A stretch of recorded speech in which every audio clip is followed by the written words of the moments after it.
Overtime with Carly Zucker on The Fan, presented by Affinity Plus Federal Credit Union. Now, with a look at what Minnesota teams and sports figures do to give back to our communities, here's The Fan's Carly Zucker.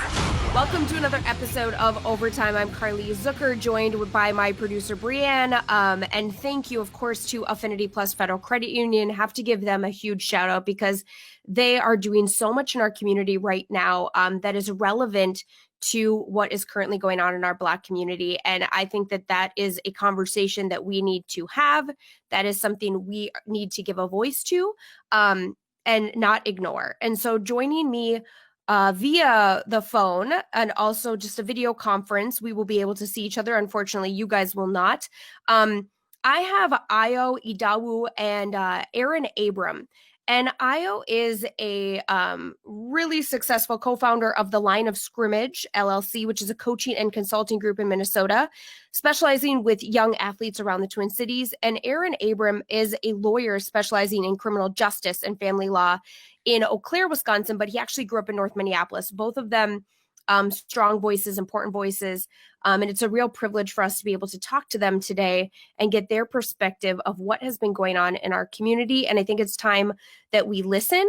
And that is what we are doing with Overtime this week. So we're going to get right into it. Aaron, I do want to know how often you're asked for legal advice from friends and family. All the time, like all the time, especially from a lot of friends. But, you know, I have to let people know, just because you're a lawyer doesn't mean that you know all law. Yeah. So people will ask me things I have absolutely no idea about. Ask me about patents. I don't know nothing about that. You know, so I do criminal defense. I do family law. You know, I do CHIPS, children in need of protective services, custody, child support, things of that nature. And then I do criminal. So if you start asking me about real estate, yeah, you know, I can do research. Put me on retainer then. I will definitely be on your retainer if you have the right questions. But exactly. the real important reason, of course, that I wanted to have both of you on, our friends at the Back Pocket podcast had a great conversation with both of you. And I wish we had as much time as they had with you. But on our radio show on Overtime, my focus is always to bring attention to what's going on in our community and really how can we be better and how can people listening perhaps provide resources, whether it's time, you know, your voice, your money, whatever it is, what can you do to help? And so I think you both have really important, strong voices in our Black community. And so my hope was to bring you on the show to share your perspective. And I mean, I know this goes back so far that we can't get into all of it, but particularly this last week, it's a really heavy question. I think it's almost too big to ask, but I would like to hear from both of you, your perspective of what you've been seeing and experiencing in our backyard in this last week and a half here, since May 25th, really. Ayo. You want me to take this one? Hey, Ayo's got then. Man, first and foremost, thanks for having us on. I appreciate it. Yeah, of course. Since May 25th, it's been crazy. I can speak on myself first, right? As far as myself goes, and I'm pretty sure Aaron's the same, it's been a roller coaster of emotions for a Black person, right? The funny thing, and you may have heard this on the podcast, is this isn't new to us, right? Every time somebody dies in the news, or every time we even personally see somebody getting harassed by the cops, it weighs on us. It weighs on us a certain amount. But one thing we always do is kind of just go back to work and act like, you know, nothing's happening. Because again, white America, which is where both of us work, white America will not understand it, and it'll look like baggage to your bosses and superiors. And quite frankly, you don't want to talk about it. So as far as this week goes, it hit a little different. I don't know exactly what it was. And me and Aaron were talking about this. We're not sure if it had to do with the combination of, you know, Ahmaud Arbery, Amy Cooper from New York, and then this happening on Monday. But this one hit differently to a point where not only could I not just pretend to get back to work and act like everything was okay, I couldn't sleep, right? I was angry. I was seriously angry. And I did not trust myself just suppressing the anger, going to the office and having the wrong person say something. So as far as Ayo's concerned, from an Ayo standpoint, that's what was going through my head since May 25th. I got you. Aaron, is there anything you wanted to contribute to that, or? I mean, he pretty much said a lot of it. I do always like to stress, though, is that the African-American community is not a monolith. Okay, we are but two voices. So that means that don't take what Aaron Abram says as any type of law. It is a perspective of being in the community. I don't necessarily experience something that your friends may be experiencing, your family members may be experiencing. I can only give the perspective from myself, from the people that have contacted me, and also the individuals that I've seen. When I was in Minneapolis. Currently, I stay in Eau Claire, but I'm only a hop, skip, and a jump. I go home all the time from North Minneapolis. So I like to start there. I would also like to say that, yes, it's been a roller coaster. It's been a roller coaster for me, just as not only a lawyer, but also as a person that prior to me being a lawyer, I was a community organizer. I was in the streets. I actually coordinated shutting down highways, shutting down streets. I was one of the people that was there at the Mall of America when they had the first Black Xmas. And not just in Minnesota, but in other states. So seeing how some of this has transpired, some of the rioting, some of the looting and things like that, I feel it, but then I'm also a lawyer. Right. I'm a criminal defense lawyer at that. Right. So it's like, okay, how do I justify that? And it's been enlightening, I'll say. There are people on my friends list on Facebook, on Twitter, in other respects that I had written off. I'm not gonna lie to you. I mean, conversations that we had about Colin Kaepernick when he was kneeling 3 years ago, talking about this, and nobody wanted to believe him. When they were erasing folks, when they were saying Oscar's so white, and they said y'all are just complaining. When they were talking about Trayvon nastily, when they were talking about Mike Brown in a terrible way, there was people that I wrote off at that time that are now saying, I want to listen. I want to talk. Now, in some respects, do I feel that that's too late? Yeah. Where was you at 2 years ago? We probably wouldn't even be here right now had you shown up when Kaepernick was taking the knee and I was trying to explain to you that it isn't about our military. You know what I'm saying? It's not about us disrespecting them because, the one thing I like to combat people with is that I have family in the military. I also know other military men and women of color that came back and specifically couldn't get the same benefits as their white counterparts who fought next to them, who watched their friends die next to them. And yet you don't see them arguing for those folks. I look at cases like Walter Scott. Walter Scott was a veteran. They hid that on purpose. He was in the Navy. He was a veteran that was gunned down in the back by a police officer who lied on him initially and said he tried to take this man's gun.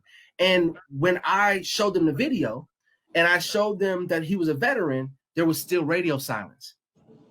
So I was hurt. So now I'm at a place where I'm seeing individuals who never spoke up before, who are speaking now. There are also individuals who I saw as friends at one time, who are now saying things because of the backlash. They're talking about personal hurt. They're talking about things. Well, I was a white guy in the hood. Then nobody cared about me when I got beat up by this person, that person, and the other, and not looking at it from a systemic or systematic standpoint, but looking at it from only an individualized standpoint. And I've had to back up from them. So it's been a roller coaster. I appreciate everybody that's called me. I still got to get back to some of y'all. But even in me coming back to Eau Claire, they've had a number of George Floyd protests. They've had a number of Black Lives Matter protests. I can tell you I haven't been any. And it's not because I don't support. It's because I don't have the capacity. It's because I'm taking the time that I have during the day to have conversations like this, to talk to people on the phone. People are calling me. People are texting me. People are Facebooking me. Aaron, what can I do? How can I talk to? I have a friend in Atlanta right now. She owns a boutique. She is a Caucasian woman that has a biracial child. She's saying, Aaron, I got this whole group of white women who own boutiques in Atlanta. What can I say to them? How can I get them involved? What can I do? So I'm sitting here in Wisconsin, trying to give her advice on what they can do in Atlanta. Right. So it's like that takes a lot, and people don't understand, sometimes just how much that takes. And I don't want to be a photo op. I don't want to just show up to the protest and you see the two Black people there, and my girlfriend, she's Caucasian. So we go there, we're holding hands. All of a sudden, I'm on the front page of the news, and it's taken away from everything that I represent because you just want the photo op. So I'm very careful about the places that I've been going lately. But it's been a roller coaster, and at this point, I feel like we're in an upward trajectory, and I'm hoping that we can keep it that way. Because the roller coaster must have felt down for a very, very long time. And I hope that we are on the upswing. I think what you said was super important when people are reaching out to you and asking what advice you have for me, what can I do, all of this. I also think that I am in the white community. I think we have to take ownership of our responsibility to also learn, educate, and do things on our own and not put it on the Black community necessarily. I think that we can lean on your voices in ways that you've already provided us through books, through things that have been written in the past. And so what would you say to people where it's like, you don't necessarily need to lean on Aaron or Iho, but what can we do independently so that we are not exhausting our Black community with these questions, but instead we are being proactive to do things on our own? So I would ask you in that way, what can we do? Well, first and foremost, they can listen to Overtime with Carly Zucker, right? Because we're spitting some knowledge towards everybody. Heck yeah. A little plug. You guys can send a check to me in the mail. There it is. No, It'd be a small check, but I'll do it. Funny, just like Aaron, and I'm guessing a lot of Black folks in corporate America. So again, I obviously, Line of Scrimmage is one of my side projects. I'm a wealth manager. I'm in the investments business. I work for a private firm here in the Twin Cities. And not only, going to the University of St. Thomas for 4 years and then getting into the finance industry, was I the whitest, or was I the Blackest person in a white space? But I mean, when we go to finance, shrink it down to banking, shrink it down to investments, that is the most male, pale, straight dominated place in America, which will be the last to be integrated, probably will never be integrated. And then on top of that, everybody's 55 plus. So it's one of those things where I'm always in a situation where not only do people have a certain point of view, but they feel strongly about their point of view because of their age and how long they felt that way. It's hard to teach an old dog new tricks, but we've been purposely hopping on mediums like this to speak to that group, because Black folks in America have always spoke to each other. We've always had these conversations. We've always said our thoughts, and we've always taught our own how we're supposed to think, right? So at what point do we start showing our true colors outside? And people are, reaching out, asking, and I appreciate it. I really do. Just like Aaron said, I appreciate it. It's a lot. It's overwhelming. It's a lot. It's hard to respond. People know that I love them, and people know that we'll get an answer from me at some point. Or again, just watch, the Overtime and be able to hear my thoughts. But I've almost compiled a 3-bullet point how-to for white folks moving forward. Please share that. Oh, man. Here we go. Bullet point number 1, right? Carly, are you familiar with the term gaslight? Gaslight. I am familiar with it. Yes. Okay. But so, I wonder, I don't know if our definition of it would be the same though. So I think it's important that you share yours. So the best way I can explain gaslighting is essentially, if I were to come to you and tell you about my feelings, if I were to come to you and tell you about my experiences, you would either A, shut them down, right? Or B, try to discredit them. And that way you would go home either with the benefit of the doubt that what I was saying was not true, or you would understand that you try to create this facade in your head that I was overreacting. For example, I always make references to sexism because, again, obviously as a Black male, I'm a minority when it comes to race, but when it comes to my gender, I'm in a position of power. So it's easy for me to somewhat put myself in a white person's shoes. But when it comes to sexism, I just remember people would say, wow, that was sexist. And I would say, wow, I can't be sexist. I grew up with women. I got mad women cousins. My best friends are all women. I love my mama. Like I grew up with women cousins. Like I'm so immersed in it, and I appreciate them. I think they're all strong. So how are you going to call me sexist? Same thing with racist people, right? Or people with racist thoughts. How are you going to call me racist? My quarterback was Black, right? The guy who fixes my car is Black, or one of my favorite teachers was Black. It's first of all, it's listening. It's not discrediting somebody. Or here's another one you've probably heard before. Wow, it's tough to be Black in America. Meanwhile, a response I've always gotten is, how is it tough to be Black? You guys get in college way easier than us. You guys get scholarships. You guys get affirmative action and jobs. You guys get this. You guys get that. Meanwhile, you've gone back. You've not only discredited what I said, you've gone back with the peace of mind knowing that what I said was BS at this point. So that is the best way I can say gaslighting. I think gaslighting, especially going to St. Thomas and being in a very right-wing, red-dominated industry, I run into that a lot. So I think first and foremost, stop gaslighting. Second of all, I would say be comfortable being uncomfortable, which this was a point from Aaron he brought up before. Once you actually start listening and understand what people are going through, you will be very uncomfortable. I guarantee it.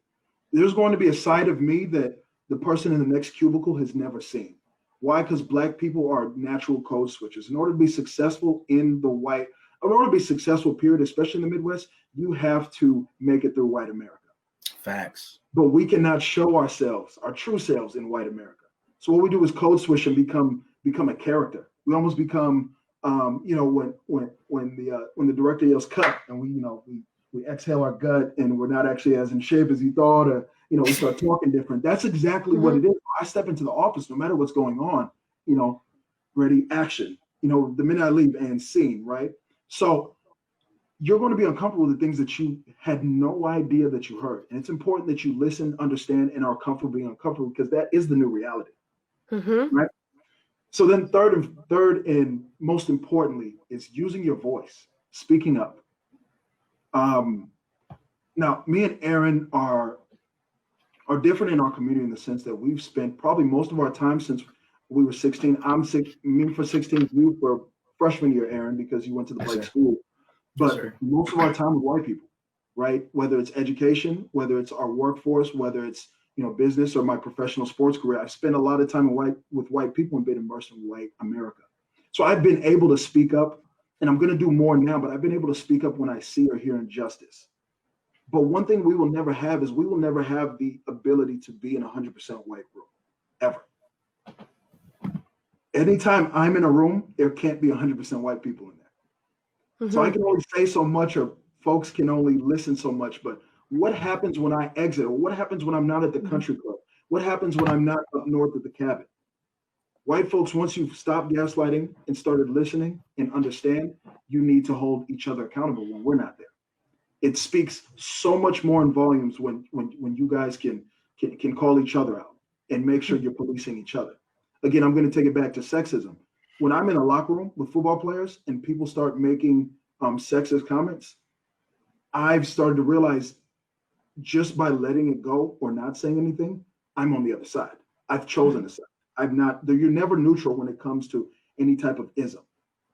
So again, with racism, if somebody says something or does something in a boardroom or makes a decision in legislation that is going to affect a certain group of people that aren't there to speak for themselves, it's very important for white people to speak up.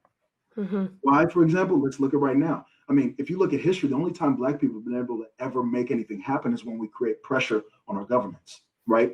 Rioting, quote unquote, looting, whatever you want to call it. But anytime we've created pressure on our governments physically, that we've threatened the sanctity of America, or the comfortableness, that's when decisions have been made, like the Civil Rights Act of 1965. It didn't happen until after Martin Luther King died and after the riots started happening, past it. Meanwhile, white folks, all you guys have to do is vote for somebody in office. That came out. All you have to do is vote for somebody in office. All you have to do is speak up and you'll be heard. So again, it's so much easier for white America to speak and get something changed. Meanwhile, we have to riot. So we could have avoided all these riots if you guys would have just spoke up for us when we were just kneeling, when we were just marching, when we were just doing hunger strikes, when we were just singing Kumbaya. And when we ask you, let's do this peacefully, clearly that didn't work, is what I hear you saying. It did not work, and it's a little disrespectful because, again, we're not putting pressure when there's peace. Right. If I can drive to work 50 miles per hour and not get the highway blocked, I'm not going to care about your calls if you're standing on the side of the road. I only get uncomfortable and notice your calls once you guys have blocked off 494 and I can't get to the office. I've only noticed your calls when all the stores are closed down in my neighborhood. I've only noticed your calls when the national anthem's playing and not everybody's standing up, right? So again, convenience literally makes no sense to me. And again, I'm not saying that rioting is the best method, but what I'm saying is do not be surprised when violence or rioting or ruckus start to happen. And also, can't we agree that finally we saw some changes happening in the Minneapolis Police Department after that was what's happening? And so, I mean, that happened for a reason. And I am feeling hopeful, in a different way maybe than you guys are seeing it, that we're seeing institutions saying we're not hiring the Minneapolis Police Department anymore. And do those types of changes give you hope that this is not something that's a week long, it's not going to be a month long, that this is a marathon, that hopefully we are making those major changes that hopefully will actually change us on a fundamental level? It's a beginning. It's something that I see as what we've been calling for the whole time. Like, understand there's never been a call to violence. Right. Like, you've never heard somebody be like, yo, we just about to shoot this all up. Like, that's how we don't get across. What we've understood about living in a capitalistic society has been money. To add on to what he was talking about, to what people can do, we have to understand first and foremost that racism can't be solved by two Black men and a Caucasian sister on one string, right?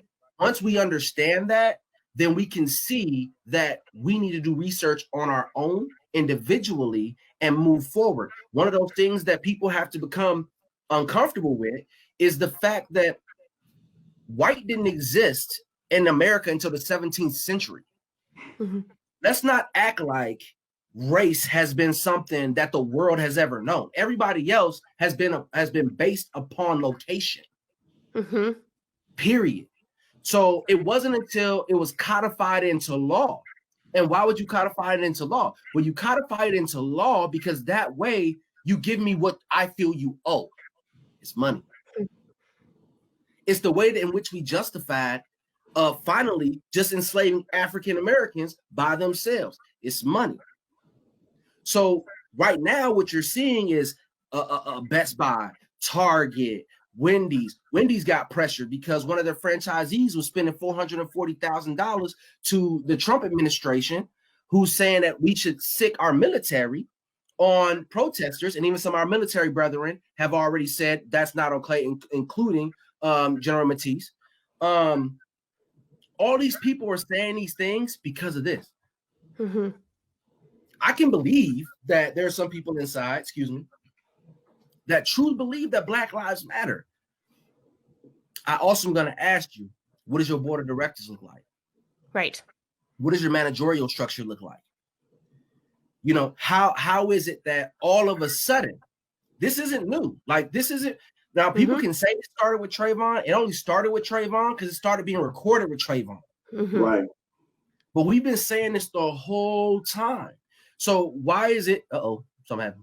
No, you're all good. You're all good. Okay. Yeah. So why is it all of a sudden now do you see people getting that pressure applied? The pressure is being applied because now Target has to replace all the stuff that got looted out that store. AutoZone has to replace everything that was out of that store.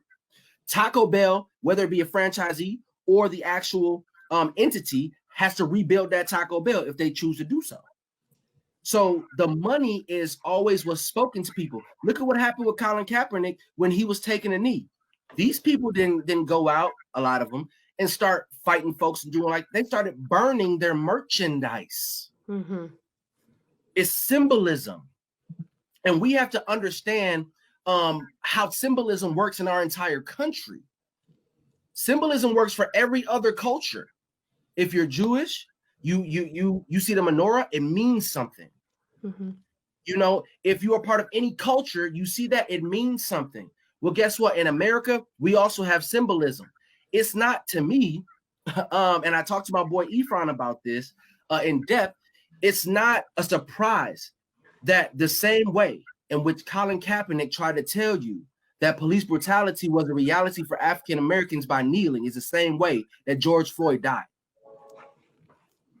You guys, I could do 4 hours with you, more of the Back Pocket podcast, because what you guys are giving to us is such an opportunity for everybody listening to learn. And I love that the audience that you're reaching today. And I truly appreciate this time. We are going to wrap up the radio part of this, but I would like to kind of continue on, because what we can do is with this show is lay out a longer podcast. So I would like to wrap it up with one more question. And then I want to let everybody listening know that we will have a longer version of this available as a podcast, because I think everything you're saying is important for people to hear. And unfortunately, I don't have that much time on the radio. I wish I did. But I understand.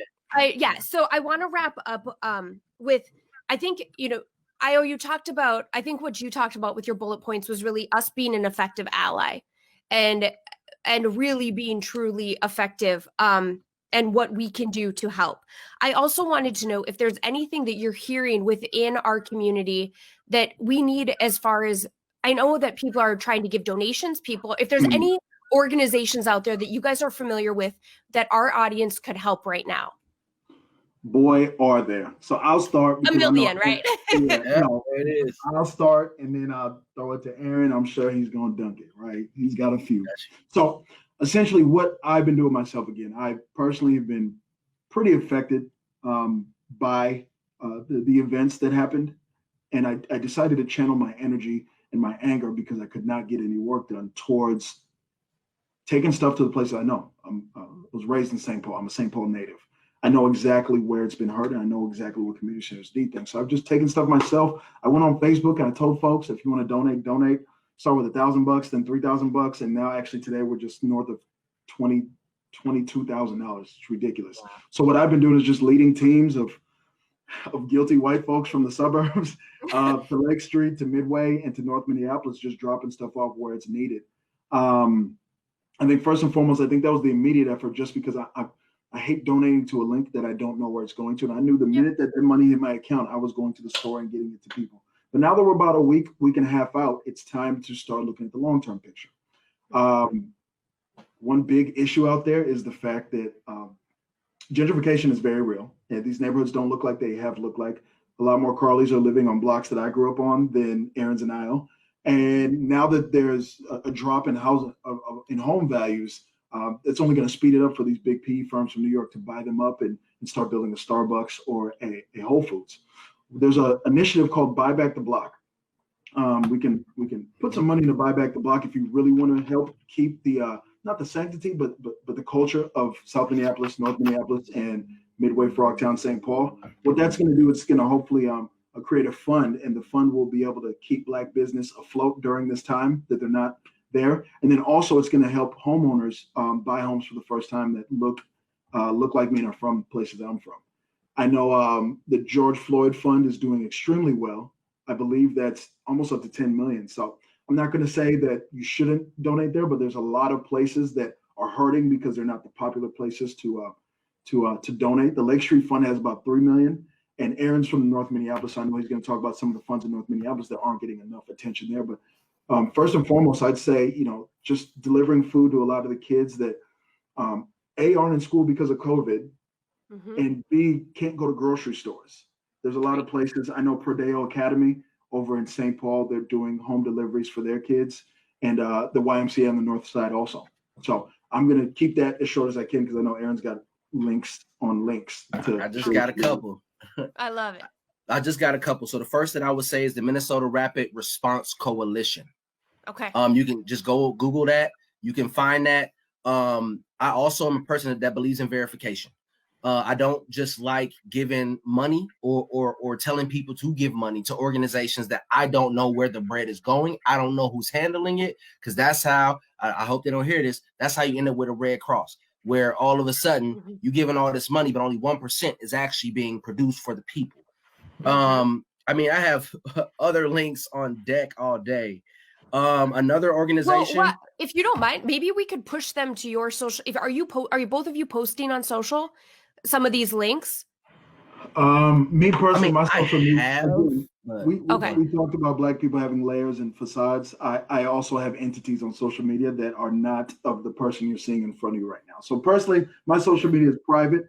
But what we can do is we can we can send you these links, and what you can do is post them, or what Absolutely. Aaron can do is talk about them on the podcast, because I actually have to go. I have a 3:30 meeting myself. Please, yes. Uh-oh. Thank you I so got much. you. No, I can let both of you go, but what I would absolutely love if you wouldn't mind sending me those links, because we will share them on our site and we'll make sure they get out Absolutely. there. You guys, I so appreciate your time and I appreciate this conversation. And I hope everybody listening knows that these needs that we just talked about are not short term. There's something that you continue to check on, to donate, hire diversity, hire your Black community, support your Black community every way you can. And I cannot appreciate you guys enough. Thank you. And I hope everybody stays healthy and safe. Oh, Thank yeah. you. COVID is Awesome. real, Thank you. y'all. Thank you so Yes. much. Thanks, guys. Bye. Get out and vote in November, guys. On Yes, November. thank you. Vote. I got you. Be blessed. Bye. Again, a huge thank you to Ayo and Aaron. Thank you for taking the time to listen to Overtime. Thank you to Affinity Plus Federal Credit Union, and of course, Brianne. That's it for this week's Overtime.